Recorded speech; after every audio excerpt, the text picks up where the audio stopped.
This video is a demonstration on the use of Tibetan Unicode entry system.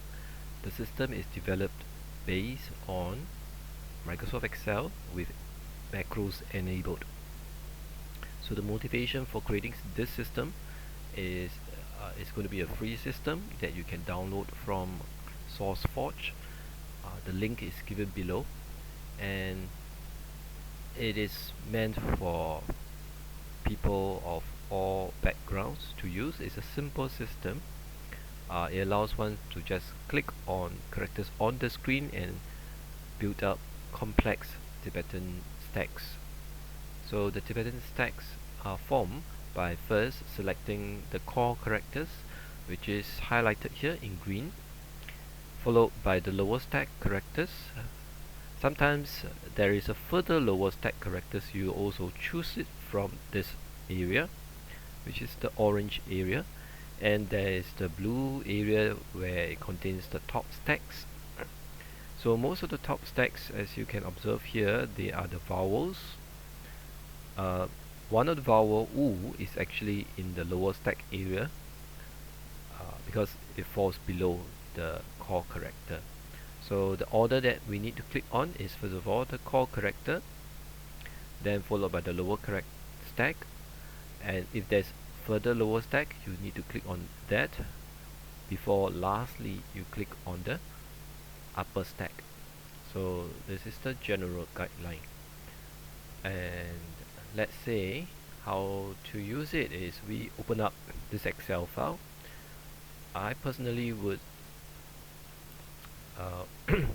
select the window, resize it such that it is on the left hand side of my screen, and then I will place my Word document on the right hand side of the screen.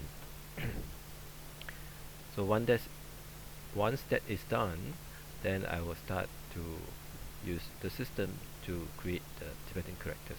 Now the first character here is this Tibetan symbol, followed by this, followed by the vertical stroke. So after clicking, you observe that it is found in this so-called word box here, field here, and I'm going to add it to the sentence. The take, which is this little dot here, is a Tibetan symbol that is the equivalent of comma in English. So we will be editing this sentence to remove any additional take. Well, you can also do it now here if you want to. You double click and you backspace, that will remove it. As for space, we will need to rely on the space found in the Tibetan, or rather English keyboard. English keyboard space will be the space that we'll be using. So following that, we have the vertical stroke again. Now before we key in the vertical stroke, we need we need to clear the word, otherwise the word will be repeated when we add it to the sentence. So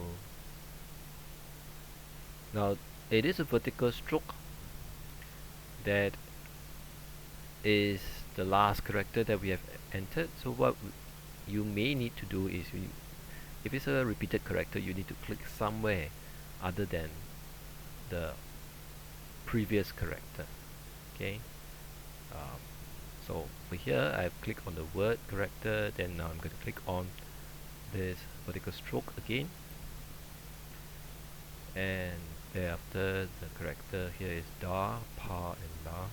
So da, pa, la, and then we'll click on da,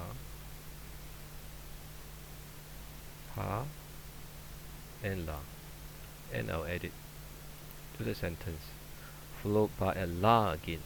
Now because this is the same character as the previous character that I've just entered, so what I need to do, I need to click on this area again,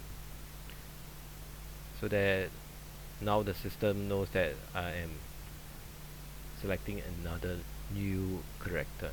Okay, it's a limitation of the system. So at least for the current version. So I'm going to clear this word. Then I'm going to click on La, followed by the lower stack, which is the Da again, and the non-stack Na.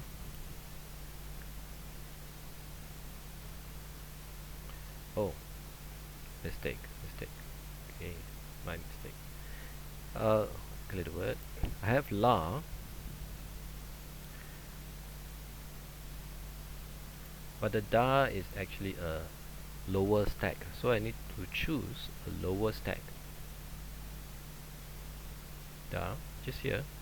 So the lower stack, as I mentioned earlier on, it is this area in orange, and I click on it, so you find that it is stacked below the La.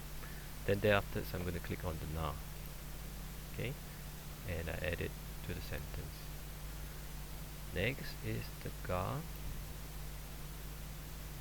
Forgot to clear the word. I need to clear the word. Then the Ga.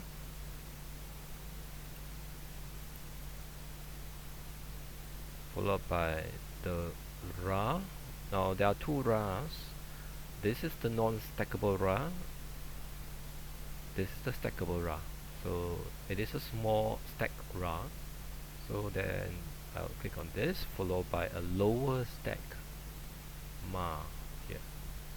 So stack Ma. I'm done with this word. I add it to the sentence. Next word is here. So it's Pa, R-N-E. Pa. Clear my word. Pa.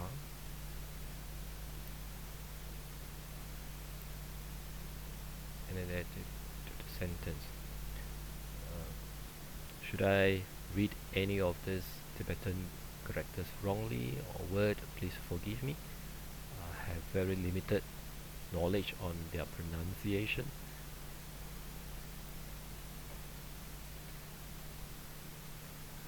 Next is this word here. So it is the Sa, Ga, this lower stack symbol, and the upper stack is actually a vowel E. Ye, ye. So I have this, followed by the Ga, which is a lower stack, and a further lower stack, which is this, followed by the Ye, and this one character that is non-stack. After it, it is a Sa here. So Sa. I'm done with this word, so I add it to the sentence. Right? So the process repeats until the whole sentence is completed. Now, so the motivation for creating this system comes about because I've done other systems, used other systems, and the keystrokes are a little bit complex. I've checked the keyboard layouts. They do not have all the complex stacks that I need for typing out complex Tibetan characters. So therefore there's motivation to do this system. It is based on Unicode character set, and I use it to type out long Tibetan passages, about 90 over pages. So I find it useful, and it is great help to me. I hope that it will be a great help to you as well. Thank you.